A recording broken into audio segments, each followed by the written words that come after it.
So, itutur kayo namin dito sa ano, bahay ni Ludi.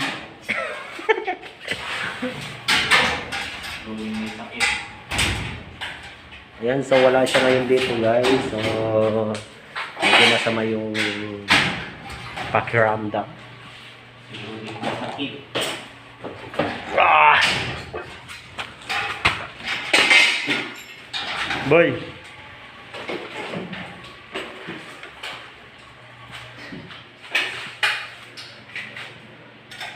Sige Brad, pasok mo Brad.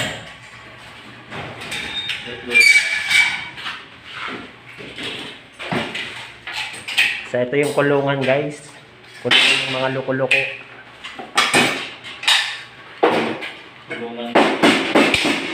Anong kulungan Brad? Kulungan ni Reds Verano.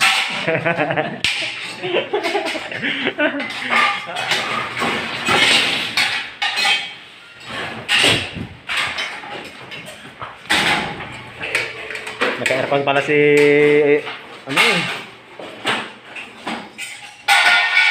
So meron siyang 3 kwarto. Ayan. At ito naman yung parkingan.